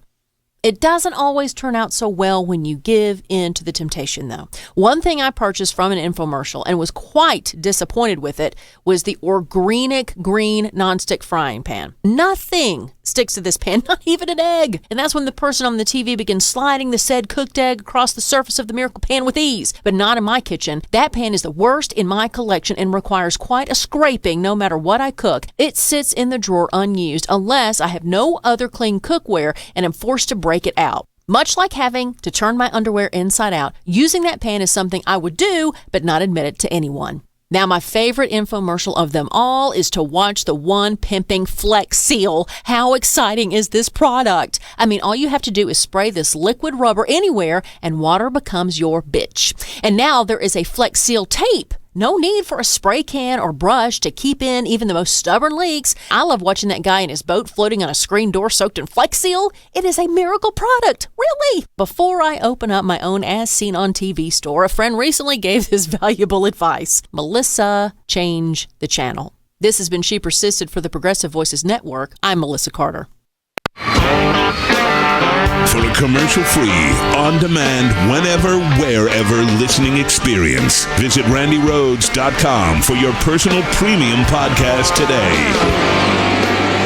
Okay, so this is you watching me watch the Senate Judiciary Subcommittee taking testimony from James Clapper and Sally Yates while we watch together, is what it is.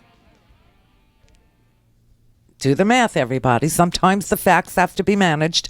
Okay, so here is Senator Sheldon Whitehouse proceeding. There are multiple levels of security clearances, and they're issued by different agencies, correct? So having one from DOD doesn't necessarily make you good for all positions in all places. It does not. And indeed, DOD operates clearances at multiple levels, correct? Right, but I think the key point here is that, as I indicated earlier, the requirements for a TSSCI versus the requirements for occupying a sensitive position in the White House as a part of the National Security Council or as way higher than for a retired general. And as I can attest, much more invasive and aggressive than a standard TSSCI. Now, in terms of compromised tradecraft, if you have somebody and you have them compromised, it's pretty standard compromised tradecraft to ask them to do some little thing for you under the threat of having the compromising information disclosed. And if you succeed, you now have two things on them. And you work it that way to get somebody more and more enmeshed in compromise until they're more or less owned by the intelligence agency. Is that a fair description of how you can develop compromise through regular tradecraft? Yes. Okay. Just want to make that sure because we're talking a lot about it here. Last thing, my list. So, I went through the list, looked at like propaganda, fake news, trolls, and bots. We can all agree from the IC report that those were in fact used in the 2016 election. Hacking and theft of political information, the hack into the DNC and into the Podesta emails, I think we can all agree that that's a yes. Timed leaks of damaging material, that appears very strongly to be a yes because of the timing of the release smack after the Access Hollywood release. I believe that the answers were correct no as to in-country assassination and political violence by the Russians here in the United States. Would you both agree with that? I don't think we turned up any evidence of that. Okay. And controlling investment in key economic sectors for leverage. It seems that our economy is probably a little too big for that, and there was no evidence of that in the IC report either, correct? That's correct. So the question of shady business and financial ties that not only start out as bribery, perhaps, or as highly favorable deals, secret deals with Russians, but that in turn can then turn into compromise. It could. It's not just the carrot of I'm continuing to bribe you. At some point, you have a stick over the individual of I'm going to out the deal that we have unless you do this, correct? That's classic compromise. And we do not yet know the extent to which that has played a role in the 2016 Russian election hack, correct? I don't. And in terms of corrupting and compromising politicians, same. We don't know the full extent of whether or not politicians have been corrupted or I certainly compromised. don't. I did not and don't. So if we were to go down this, yes, yes, yes, no, no, question mark would be our tally at the end. Are we agreed on that? Yes. Okay. Anything else, Ms. Yates? Not for me, sir. Terrific. Thank you. Yield back my 9 seconds. You're a trendsetter. You're a trendsetter. Okay, so if you can't see what Sheldon White House has behind him, he's got a big white placard, and it's got a whole checklist of things that we have answers to and things we don't have answers to. And one of the things we have answers to is propaganda was inserted into our election by the Russians. The fake news generation disseminated by bots was infused into our elections. Our political organizations like voter registration, information, the DNC, the RNC, they were hacked. We know that there were timed leaks. For instance, the Access Hollywood tape comes out, and the very following day we start to get WikiLeaks dumps. We know that there have been assassinations of people that are connected with this story, but not here in the United States.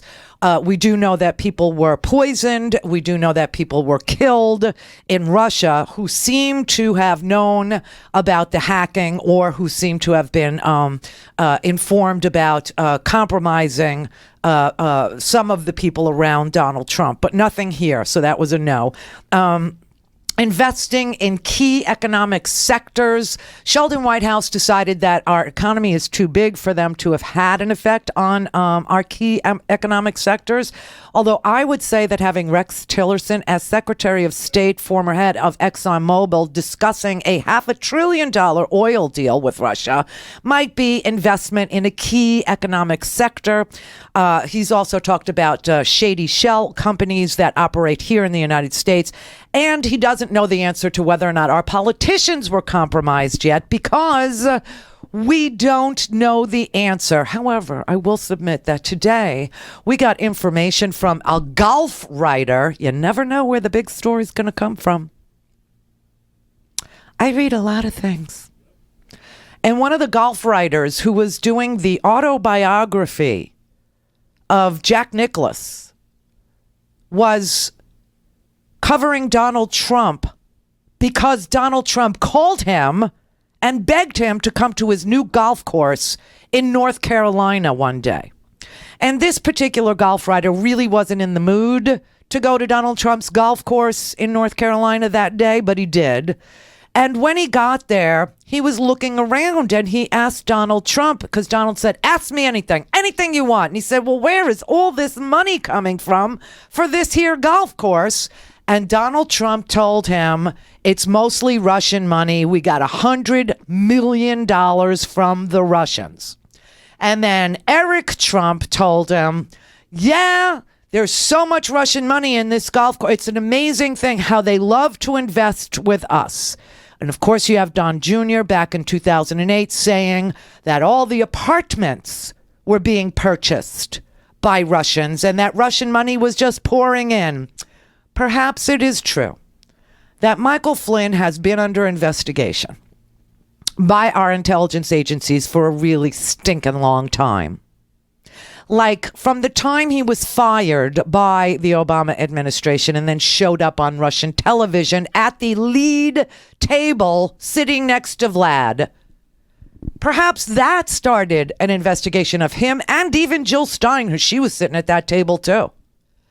And nothing was ever found that was untoward about Jill Stein or worth your while, but stuff was found about Michael Flynn, and that the intelligence agencies have been compiling this dossier on Michael Flynn for a really stinking long time, and that by the time the Trump administration incoming was ready to announce that Michael Flynn was going to be their national security advisor, the intel agencies allowed that information to arrive at the acting attorney general's office and had a note upon it saying this man is utterly compromised. Donald Trump is utterly compromised. You really need to talk to the White House, especially about the underlying conduct, whatever that might be, of Michael Flynn. And she does. And the only question the White House had was, why do you care if we're lying to each other? And she says at the second meeting, after they requested it, the reason why we care is because he's lying to the American people, number one. And number two, there's a lot of prosecutable crimes here. Let's go over the statutes that apply to this man's situation. Now, in this little brief testimony here, we found out it's possible that he could have lied to James Comey on January 24th ahead of Sally Yates getting the report that says, call Don McGahn, we're done with him. We got what we need. So now you can notify the White House. He should not be in any classified setting. He should not receive any more classified information. And Donald Trump actually goes ahead after he's warned by Obama and after Sally Yates is at the White House telling Donald Trump's counsel, Don McGahn, that Flynn should never be around anything classified going forward. The next day, Michael Flynn is included in a phone call between Donald Trump and Vladimir Putin himself. Michael Flynn is included in that phone call. So is Steve Bannon. So is Reince Priebus. So is everybody on his team in the White House. Bannon's on the phone call, Reince is on the phone call, Flynn is on the phone call, and Trump is on the phone call to Vlad. What in the hell kind of judgment does Trump have if he's been told that this man is blackmailable and compromised when he puts Michael Flynn on the phone with Vladimir Putin, even after being warned? That right there is something every American ought to question. Who is Donald Trump loyal to? Is he loyal to Vlad? Is he loyal to Flynn? Or is he loyal to us? America first and all that. So this is really disgusting. We go through this list. Was there propaganda? Yes. Was there fake news? Yes. Was there trolls and bots? Yes. Was there hacking and theft of political information? Yes, there was. Were there timed leaks of damaging material? Yes, there was. Was Roger Stone and Rudy Giuliani told ahead of time that this stuff was coming out? Yes, they were. They said as much. Was there assassination and political violence? Well, in Russia there was. Here, not so much. Was there control in key economic sectors? I say yes, if that deal between our new Secretary of State and Russia is a provable deal. And it is. So I say yes to that. They say question mark. Were there shady business and financial ties between Russia and the United States? I say yes. And was there corruption or compromise of our politicians? Clearly, in Flynn's case, yes. All things Randy at randyrhodes.com. Go for launch. Speaking truth to power, the Randy Rhodes Show. Buy a stinking podcast. Here's a sample of what you'll hear on the Leslie Marshall Show weekdays, 6 to 7 p.m. Eastern on the Progressive Voices Network. One of the things that Republicans hated about the Affordable Care Act is that people had a mandate to have insurance, okay? So when you take away that mandate, what does that do? That says that a lot of the young, healthier segment of those roles can, if they want, leave, and they might opt to. And then if they do and choose anyone not to have insurance, what happens? They go to the emergency room. And then what happens? Especially when more people are becoming seniors, and as we age, we get sick, what happens? Then you have emergency rooms overburdened with so many patients and not enough medical teams to take care of those patients. Now, these are not just statements I say. This is not opining. This is fact. If you look at how many hospitals have closed throughout the United States, there are people in rural areas, you're listening to me, many of you, in rural areas of the United States that have to drive an hour and a half, sometimes 2 hours just to get to a medical facility. If somebody doesn't have insurance, they're not being checked at the doctor's office. They're going to get help that they know they can't be turned away from at the ER when it reaches critical mass. And by the way, folks, that's exactly the reason originally we needed reform in the first place. So what this bill will do, if it becomes law, is send us right back to where we were. Overburdened ERs, forcing more hospitals to close because they can't cover the costs. And that's just with removing the mandate, okay? Then what happens? Well, then the insurance companies are going to have to increase the rates. I mean, they're losing people, hello. And then what else are they going to have to do? To offset that, right? What are they going to have to do? So Republicans can help corporations, these poor insurance companies where these presidents are making 7 figures and have a golden parachute even if they fail. And I digress. What do? They say, you know what? You can take the people with pre-existing conditions off, and then you can offer the healthy people a lower premium or maybe a lower deductible. And some of you go, yeah, but what happens to those people with pre-existing conditions? Oh, don't worry about it. They say we're going to have a risk pool. $8 billion is not going to fund over 20 million people with a pre-existing condition. It does nothing to cover the future. So what that does by having a risk pool, it basically says, look, we have money so you can buy insurance. What it doesn't tell you is the insurance companies can raise your rate so high that it doesn't matter how much money's in that risk pool, and you're not going to be able to afford the insurance. So quite frankly, I'm not trying to scare you, but if you have a pre-existing condition, you have every right to be scared. And it's the people out there with the pre-existing conditions, even more so, who need to be the most vocal now and through that midterm election. Because this is not political for you, it's personal. And more than personal, it's physical. It involves you personally and your physical health. And this is just a reality. This is a reality. If you have a pre-existing condition, with Obamacare, insurance companies could not refuse you insurance and could not charge you more. If you have AIDS, An insurance company with this new plan can say, I'm going to deny you coverage. And the insurance company with this new plan also could say, well, I won't deny you coverage, or you can stay with me, pick an insurance company, Joe's Insurance, but I'm going to increase your premiums by 137%. And nothing stops them from doing that. That is frightening. That's un-American. It's inhumane. Those are not family values. That is not being pro-life. Hear the whole story on The Leslie Marshall Show, Monday to Friday, 6 to 7 p.m. Eastern, 3 to 4 p.m. Pacific on the Progressive Voices Network. The Randy Rhodes Show is brought to you by our partners at ITM Trading. Call them at 1-888-OWN-GOLD and ask for a free gold kit. 1-888-OWN-GOLD. All things Randy at randyrhodes.com. Go for launch. Speaking truth to power, the Randy Rhodes Show. How did the conversation between the Russian ambassador and Mr. Flynn make it to the Washington Post? Well, which one of us are you asking? Ms. Sheik. Yeah. That's a great question. All of us I thought so. would like to know that, and I don't know the answer to that. Yeah.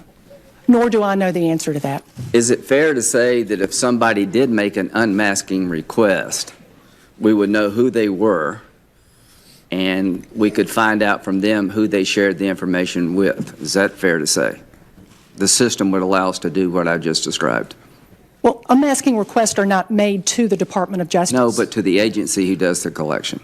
That's my understanding. Is that, So yes, there should be a record somewhere in our system whether or not an unmasking request was made for the conversation between Mr. Flynn and the Russian ambassador. We should be able to determine if it was made, who made it. Then we can ask, what did they do with the information? Is that a fair statement, Mr. Clapper? Yes. Okay. That's all the Republicans care about, is who unmasked. Who unmasked? And it's becoming very obvious that somebody inside the intelligence gathering apparatus, maybe somebody inside the DNI, maybe somebody inside the CIA, maybe somebody inside the Defense Department, somebody who was monitoring the known Russian intelligence operatives in this country, like an Ambassador Kislyak, he would be one of those, had requested the unmasking before it even got to Sally Yates, before it even got to James Clapper, and that when she got the complete report that she notified White House counsel about, that name, Michael Flynn in this case, was already just sitting on a piece of paper.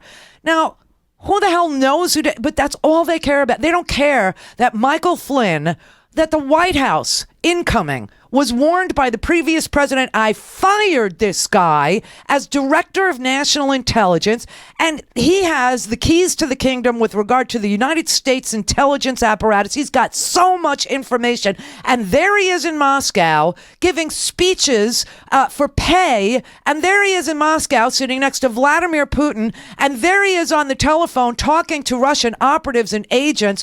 All the while, our election is being hacked into by the Russians, with a preferred winner who happens to be Michael Flynn's boss-to-be. And I'm warning you, POTUS, incoming Trump, as the president of the United States, it is complicated.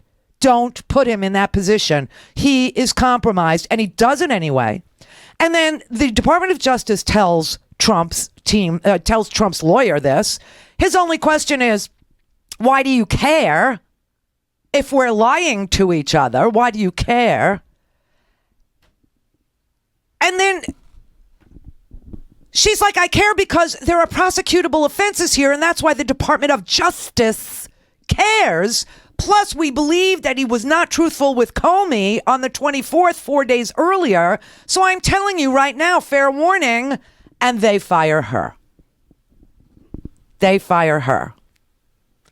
And now all any of the Republicans wanted to know today is who's the leaker, who's the leaker, who's the leaker. Robert in Naples. Hey, Randy, I know who the leaker is. Ted Cruz. No, I'll tell you what it is. Basically, if the thing, this is the disappointing part here, is that she should have had already an answer waiting for them, because this question was going to come up every single time by every single senator. And the answer should have been, we don't know. but it's very possible, we think, that it's the same leaker that gave David Nunez those papers for about the information. We also believe it's probably the same person that gave Rachel Maddow 2 out of the 1,000 pages of Donald Trump's whatchamacallit.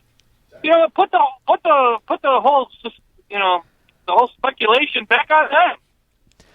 Because well, here's the thing. It could be a never Trump person. It could also be somebody inside the White House who just is observing all this madness and knows that this is crazy, that we have a reality TV star as president of the United States and he doesn't know what he's doing. And this person could be a Republican hero. Right. You know what it is, Randy? They got to muddy the water any way they can. So yeah, I know, because this is pretty devastating news that she gave today.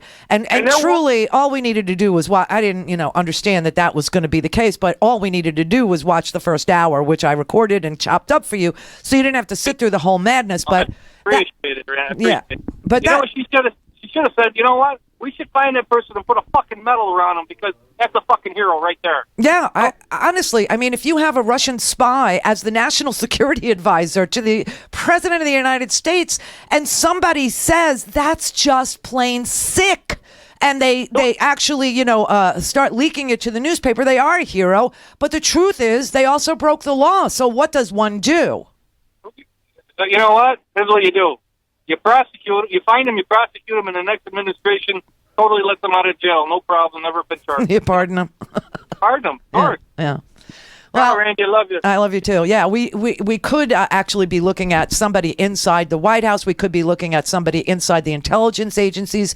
Obviously, this information got to DOJ with Flynn's name in full view because she knew who she was warning the White House about, and she, under oath today, said that she didn't unmask anybody, and that sometimes the intelligence arrived unmasked. The intelligence came across her desk. She didn't make a request to know who U.S. person number 1 was because it was already right there in the report in front of her when it got to her desk. So somebody inside the intelligence apparatus, it could have been, for all we know, it could have been Michael Flynn. Michael Flynn could actually be the leaker. He could have been exhausted by now. He could have been terrified by now. He could have cut a deal by now. He could have listen, remember, he was interviewed on January 24th by Comey or somebody at the FBI, right?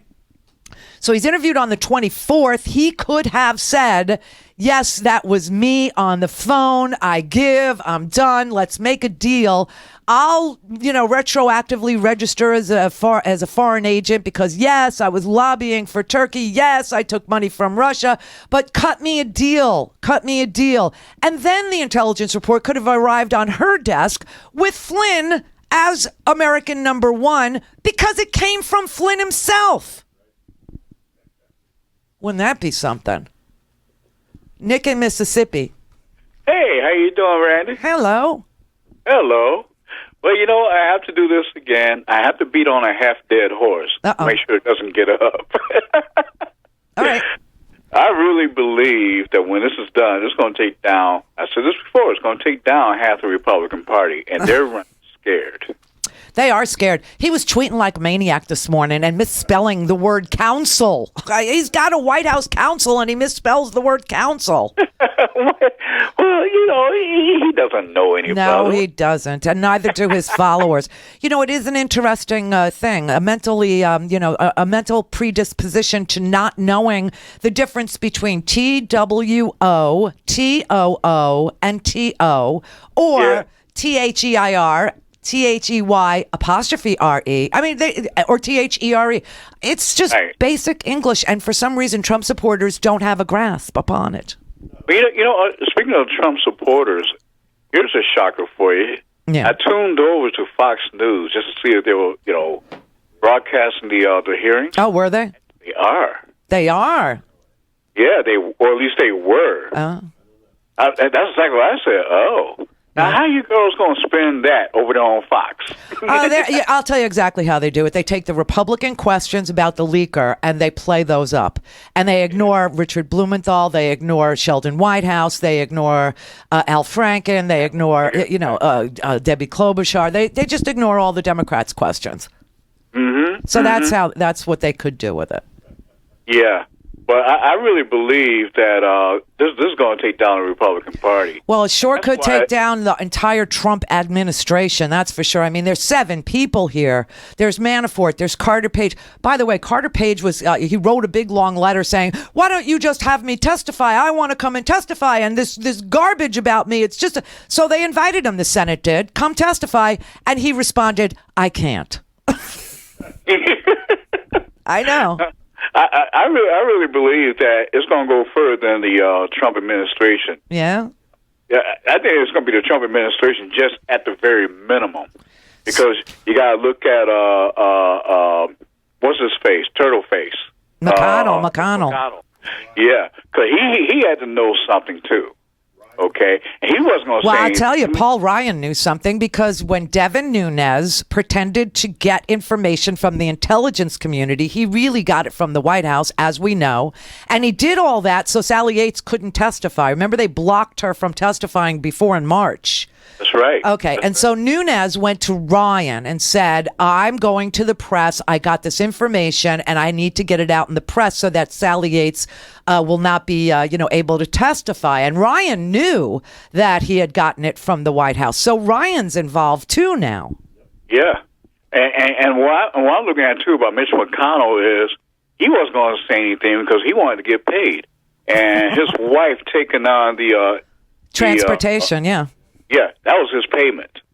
Yeah, I believe that's right. I think everybody had a horse in this race. They all had something they wanted, and Trump gave it to them, and so they stayed quiet. It's all blackmail. It's everything that's been going on is blackmailable stuff. The behavior of these, quid pro quo guys, I'll cover for you, but you give me this, is really not draining the swamp, I just want to say. Yeah, now the one thing I want to say, about MSNBC, these folks during the day, stop speculating. The ones I look at is like Rachel Maddow, and I watch Lawrence O'Donnell. Okay, because they actually at least put forth an effort, to give you the actual news, minus the speculation. I like those too. Well, the testimony was the testimony, and that's why I decided that I would give you that, because it was going to be what it is, and you couldn't do anything about what it was. You just play what it is, and then let people listen to it and figure it out. Yeah, really appreciate it. I greatly appreciate the fact that you did that, too. Well, thank you very much. Thanks for calling us today. Ed in Chicago. Yeah, hi, Randy. Listen, I just wanted to ask you if you've given any thought as to what you're going to say when you win this year's Edward R. Murrow Award. Oh. Thank you. You're welcome. Thank you. Mike in Milwaukee. Randy, real quick, the Howard kind of bust my bubble a little bit because he thinks that the unmasking might have happened before Susan Rice, but I got a gut feeling they're trying to lay this at the feet of Susan Rice. Oh, you know it. Questioning. Yes, I heard the questioning of... Yeah, the questioning of Senator Graham and of Grassley. I'm like, they're trying to lay this at Susan Rice's feet to try to get her here to this trial so that they can have a show trial. I know. So, Grassley is a bitter old bastard. I heard what he did. Grassley only wanted to know, where's Susan Rice? Why the hell would Susan Rice testify? She didn't do anything. She did nothing at all except her job. That's it.